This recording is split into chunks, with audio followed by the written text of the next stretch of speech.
Ya, Assalamualaikum warahmatullahi wabarakatuh. Pertemuan kali ini kita akan membahas tentang bagaimana kita memberikan ukuran atau dimensi dalam suatu gambar teknik.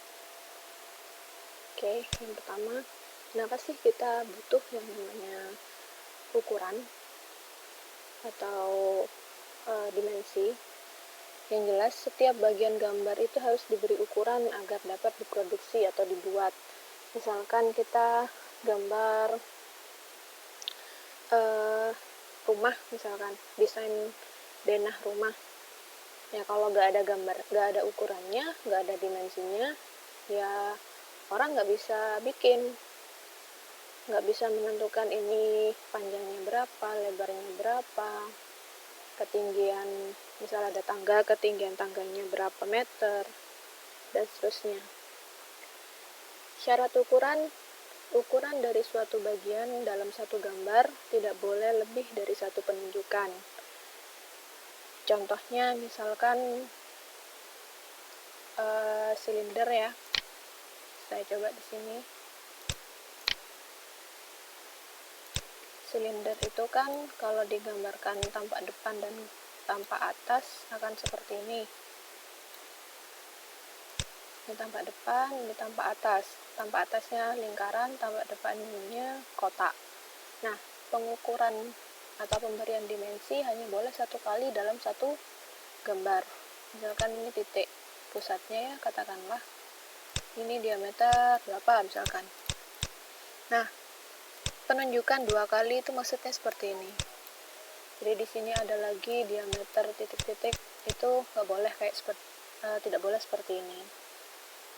Jadi penunjukan ukuran harus satu kali, nggak boleh mubazir seperti ini.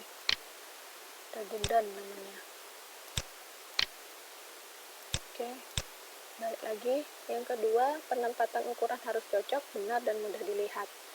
Jadi biasanya dari proyeksi Eropa ya, misalnya proyeksi Eropa atau Amerika, dari ketiga gambar, ketiga tampilan, depan, samping, dan atas, itu kalian pilih mana yang kira-kira informasi ukuran itu lebih banyak. Misalkan dari depan, tekstur atau bentuk dari bendanya itu lebih terlihat, maka di situ adalah ukuran utama.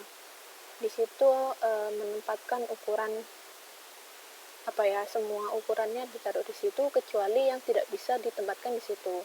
Misalkan tampak depan, misalkan seperti ini ya. Misalkan ini kan tampak depan, kalau gambarnya seperti ini, tampak depan itu dari sini. Ini tampak samping dan tampak atas. Tampak samping kanan kiri sama bentuknya, simetris.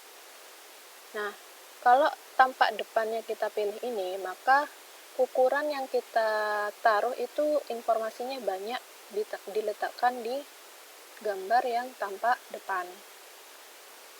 Sedangkan sisanya tampak atas, tampak samping, itu hanya ukuran yang tidak bisa diberikan kalau di tampak depan.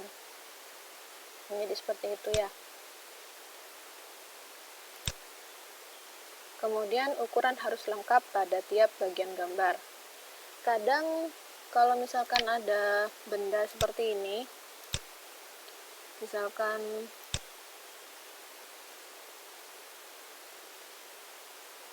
ada benda seperti ini, kemudian cara pemberian ukurannya seperti ini A, ini B, boleh apa tidak? Nah, ini kan mungkin bisa dibilang tidak lengkap ya, karena ini tidak diketahui panjangnya.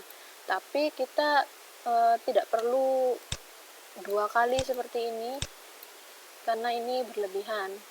Kita tahu bahwa untuk mendapatkan nilai C itu adalah B dikurangi A. Kayak gitu saja sudah cukup. Oke, next. Macam-macam ukuran. Macam-macam ukuran itu ada ukuran besaran, ada ukuran lokasi. Jadi penunjukan dimensi ini atau ukuran ini, misalkan yang ini ya, ini menunjukkan panjang, menunjukkan besarnya suatu benda. Ini jarak dari A ke B adalah panjangnya sekian, maka itu yang namanya ukuran besaran. Ini menunjukkan ukuran panjang. Ini juga menunjukkan ukuran kedalaman lubang. Ini menunjukkan besarnya diameter lingkaran. Ini menunjukkan lebarnya atau diameter, ini sepertinya diameter pipa misalkan. Nah, yang dimaksud lokasi adalah ini, seperti ini. Ini bukan panjang, tapi lokasi untuk membuat cekungan ini. Kayak gini. Kalau misalkan informasinya hanya seperti ini, kita tahu bahwa panjangnya dari ujung ke ujung misalkan 10 cm. Ini misalkan 4 cm atau 3 cm. Nah, kita tahu bahwa ini 10 dan ini 3, tapi kita tidak tahu mau gambar 3 ini dari mana. Nah, kita butuh yang namanya ukuran lokasi. Seperti itu. Kayak misal ini, kita tahu lingkaran ini diameternya katakanlah 2 cm. Nah, untuk membuat lubang 2 cm ini, di titik yang mana? Titik pusatnya itu yang mana? Nah, maka kita butuh yang namanya ukuran lokasi seperti ini. Oh, titik pusatnya itu kalau dari bidang datar ada di jarak sekian. Kalau dari bidang datar jaraknya sekian. Kalau dari bidang tegak jaraknya sekian.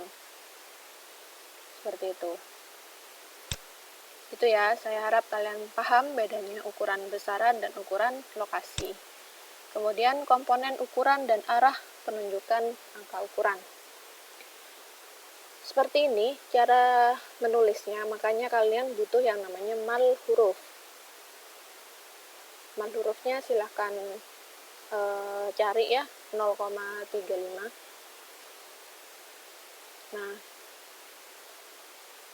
ini ya, komponen dimensi pengukuran itu ada garis, atau ini yang lebih mana ya, ada garis ukur, ini garis ukur, ada anak panah untuk menunjukkan sejauh mana, kemudian ada angkanya nih, kemudian ada garis ukur, ini sudah ya, garis ukur, garis batas ukur. Nah, ini. Jadi ini juga garis batas ukur. Jadi ukuran ini batasnya dari mana sampai mana. Seperti itu. Berarti 25 ini panjang dari garis mendatar ini sampai ke titik pusat. Itu ya. Jadi ada garis bantunya lah, ada garis perpanjangan dari benda yang mau diukur.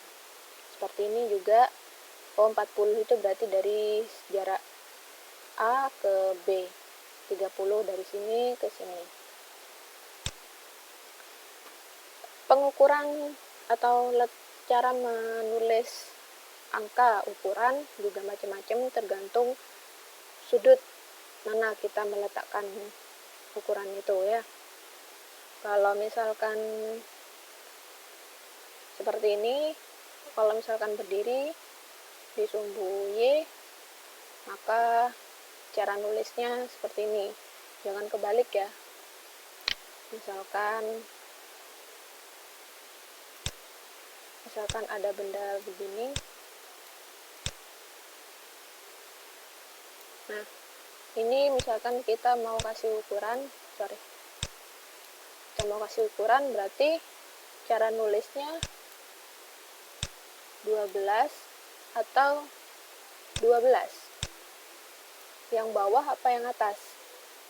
Nah, kita lihat berdasarkan diagram ini. Ini kan garisnya, gambarnya begini ya. Gambarnya begini, maka yang benar adalah yang di atas. Gitu. Kalau berdiri tegak seperti ini 90 derajat, maka ikut yang ini. Kan nulisnya di sini 12. bukan kebalik seperti ini. Salah. Perhatikan loh ya. Ini sering banyak yang salah memberikan ukuran. Kalau misalkan juga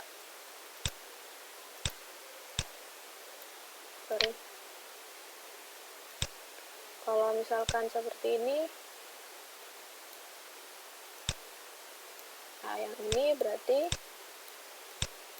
kita lihat gambarnya berarti yang ini ya,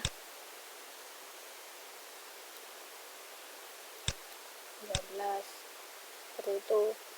Jangan sampai ada yang nulis 12 begini, salah.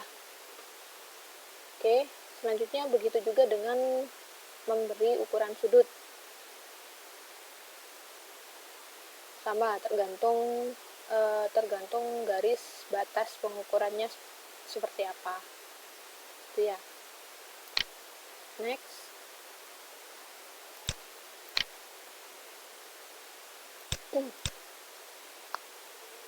Nah, ini cara memberikan ukuran. Yang pertama, ini sebenarnya aturan standarnya ISO seperti ini ya. Misalkan kita mau buat anak panah. Ini misalkan panjangnya 3 mili, maka lebarnya adalah 1 mili, sepertiga L. Biasanya kita bikin panjangnya 3 mili, kemudian lebarnya 1 mili, dan harus diarsir, harus dihitamkan. Kalau tidak dihitamkan salah. Kemudian A itu adalah tinggi font atau ukuran font 3,5 ya. Nih, A tinggi angka ukuran kurang lebih 3,5 mm. Itu sudah sesuai sama penggaris mal huruf. Jadi kalian tinggal beli mal huruf 3,5 mili. B itu adalah jarak dari, ini namanya kan garis ukur ya, garis ukur ke dasar tulisan. Ini kan ada tulisannya, ada angka ukurannya, jaraknya berapa sih? Gak boleh terlalu jauh, gak boleh terlalu mepet. Jaraknya berapa? 1 mili kurang lebih. Gak perlu diukur, tapi kan kalian tahu kira-kira 1 mili itu sebesar apa. Kemudian C ini garis ekor panah ukuran. Jadi kalau anak panah itu bisa ditulis di dalam, bisa digambar di dalam, bisa digambar di luar. Misalkan begini ya. Misalkan seperti itu. Misalkan beruntun, misalkan satunya kecil sekali. Nah, ini kan tidak cukup kalau misalkan mau dibuat 2 anak panah seperti ini, kan tidak cukup. Nah, maka caranya adalah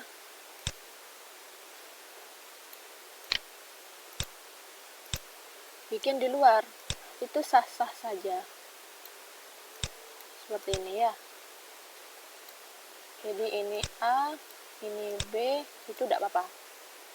Jadi ukuran B itu anak panahnya gantinya adalah ini dan ini.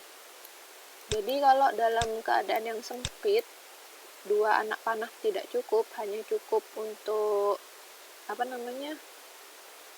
angka ukuran, boleh di luar. Seperti ini boleh. Seperti ini boleh. Atau misalkan tidak cukup nih sampai angka ukuran juga nggak cukup, boleh di luar seperti ini. Ya. Garis anak panahnya di luar pun juga angka ukurannya juga di luar boleh. A misalkan gitu nggak apa-apa. Kalau memang tidak cukup untuk nulis angka ukuran.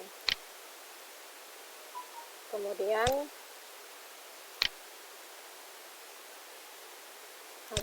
setelah C, D itu kelebihan garis bantu, kelebihan garis batas ukuran kurang lebih 2 mili. Ya, jadi kan ini garis batas ukuran ya. Ini ukuran ini menunjukkan bahwa 56 itu panjang dari batas ini ke batas ini, batas ukuran. Nah, di garis batas ukuran ini ada lebihnya, jadi dilebihkan 2 mili. Ya, garis kelebihan batas ukuran bisa kurang lebih 2 mili. Kemudian E jarak garis ukuran terhadap garis benda. Garis ukuran kan ini. Garis ukuran kan ini juga. Ini juga garis ukur. Ini garis ukur. Nah, jarak garis ukuran ke jarak benda, ini kan benda, garis benda. Yang tebal ini garis benda. Yang lebih tipis garis ukuran E, itu jaraknya 1 cm atau 10 mili. Gitu ya. Terus ini juga berarti F juga. Jadi misalkan beruntun ke atas seperti itu juga ya, jarak antara tiap garis ukuran 10 mili. Namun apabila ruang gambar tidak memungkinkan, jarak tersebut dapat dikurangi. Jadi misalkan ada lagi nih ukuran di sini, tapi kan terlalu mepet sama garis tepi, boleh dikurangi. Seperti itu. Kemudian EFG. Nah, ini kalau misalkan terlalu sempit untuk membuat, ini kan beruntun nih. Ini kan 15 mili ini panahnya di dalam. Kemudian nomor yang kedua ini angkanya 7, harusnya kan di luar seperti ini. Nah, tapi untuk ukuran yang selanjutnya itu nggak cukup. Jadi boleh diganti titik. Nih ya, apabila tanda panah tidak memungkinkan dibuat, maka dapat diganti dengan titik. Titik yang dibulat hitam penuh. Seperti itu ya. Selanjutnya, H, tanda panah ukuran dibuat runcing. H. Mana H?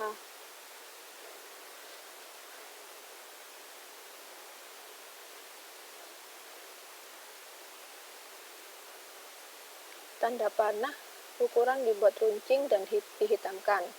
Ya, panahnya ya, anak panahnya dibuat runcing dan dibold, diarsir hitam penuh. Dengan perbaikan ukuran seperti pada gambar. Ini ukurannya L, misalkan 3, ini sepertiganya 1, berarti sepertiganya 3 berarti 1.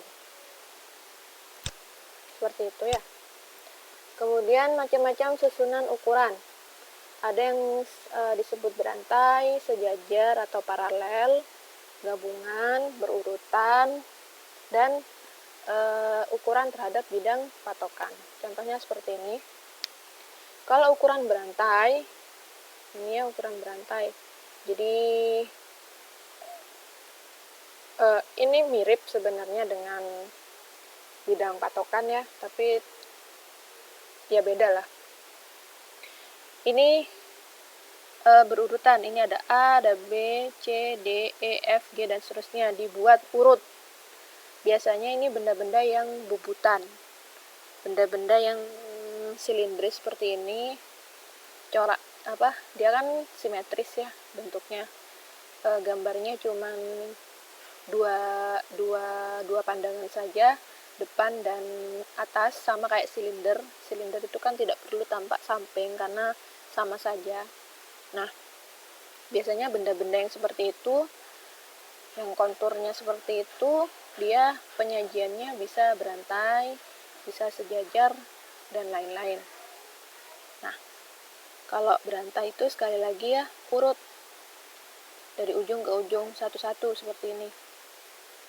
Nah, boleh seperti ini.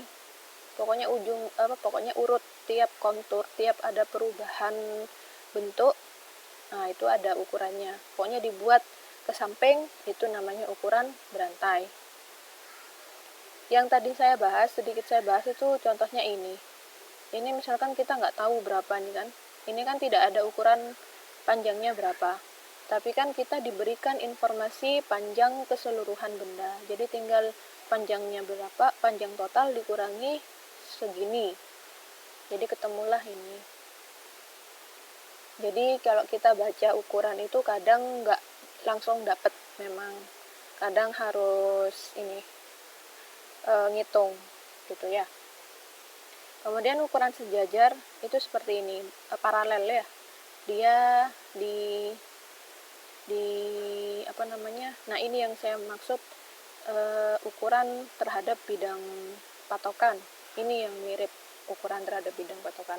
Jadi dia diukur berdasarkan satu bidang dan dibuat paralel, dibuat sejajar, ke bawah, ke bawah, ke bawah, ke bawah. Kalau yang berantai kan tadi ke samping. Kalau yang sejajar atau paralel itu ke bawah. Boleh seperti ini juga, sama. Oke, next.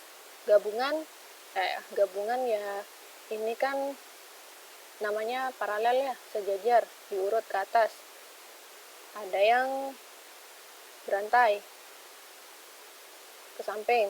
Ini panjangnya berapa, ini ada, ini ada. Kemudian ukuran berurutan. Ini seperti mistar. Jadi kita menentukan mana yang 0, mana yang sebagai titik 0. Misalkan di sini ya.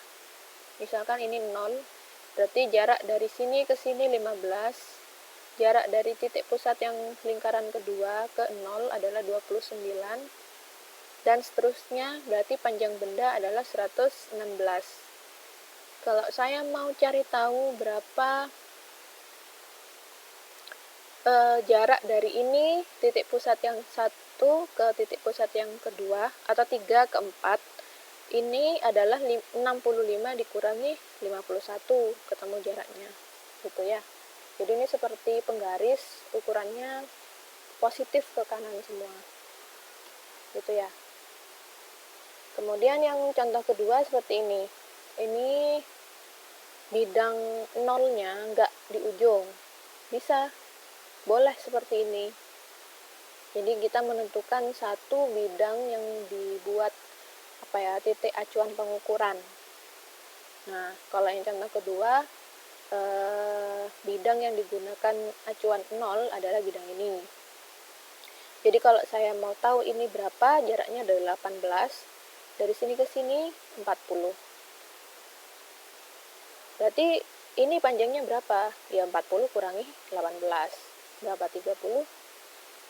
Atau 22 ya? 22. Berarti panjang ini 22, ini 18. Seperti itu. Kemudian ini juga 0, kalau ke atas ke jarak yang ini 32, kemudian 62, dan seterusnya. Itu ya. Kemudian ukuran terhadap bidang patokan. Nah, ini yang saya bilang mirip dengan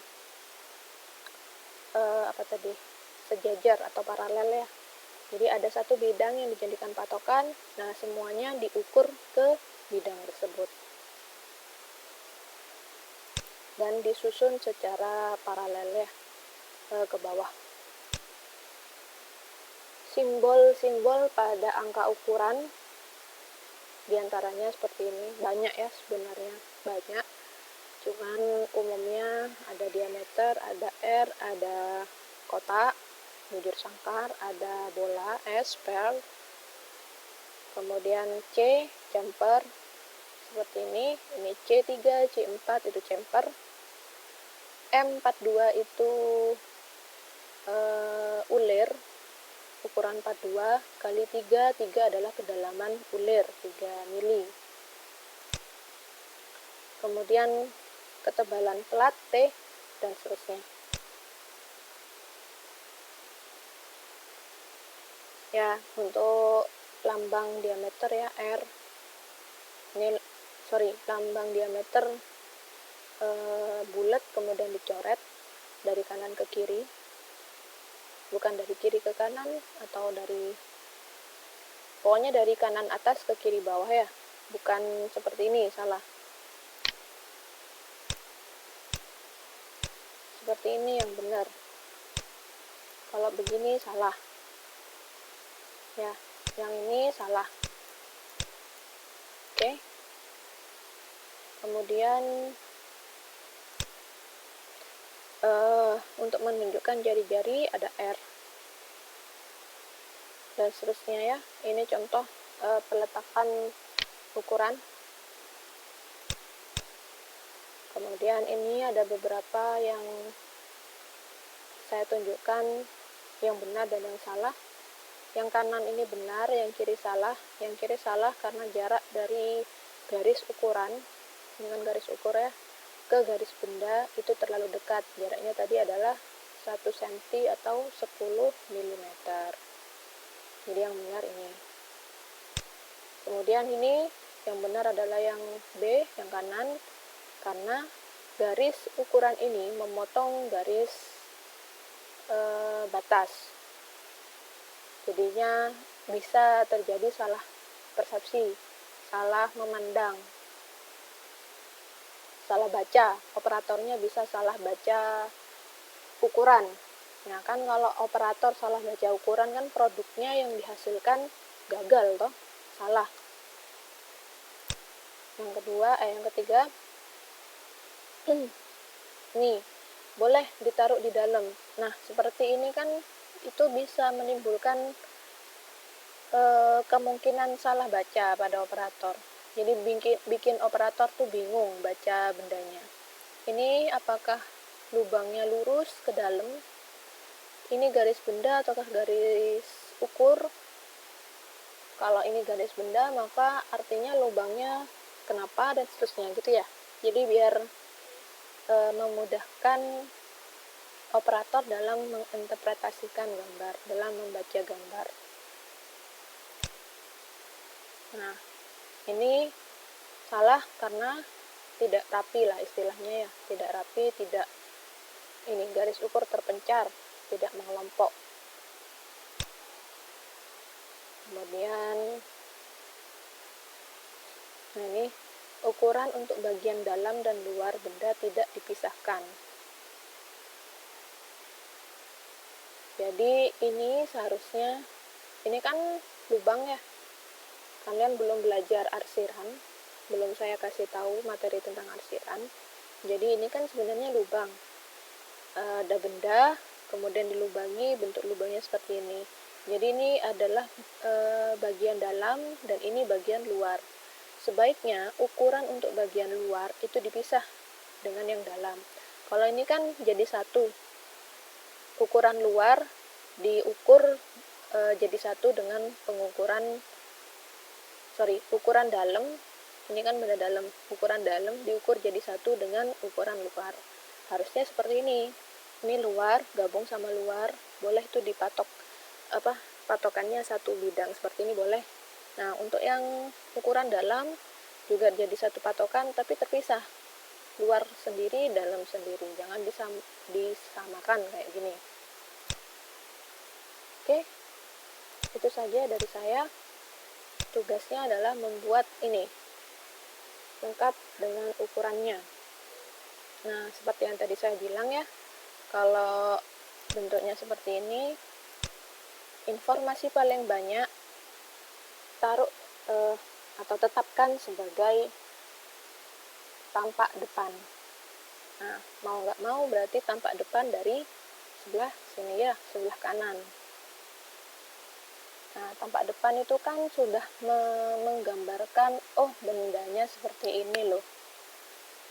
Nah, tinggal tampak samping dan tampak atas yang menambah komplimennya atau menambah ya hanya informasi tambahan terkait tebal, terkait misalkan ada lubang dan seterusnya. Jadi kontur suatu benda yang utama itu taruh di pandangan depan. Seperti itu. Ini ada di modul 7 sepertinya. Ya, modul 7. Silahkan buka di modul 7 dan gambarkan. Jangan lupa kita menggunakan kita menggunakan proyeksi Amerika ya. Tampak atas taruh di atas, tampak kanan taruh di kanan dan seterusnya. Kalau Eropa kebalikannya. Kita pakai yang Amerika. Sekali lagi kerjakan modul 7 menggunakan proyeksi Amerika. tampak depan ada di sebelah kanan, dilihat dari kanan seperti ini. Terima kasih, demikian kuliah hari ini. Assalamualaikum warahmatullahi wabarakatuh.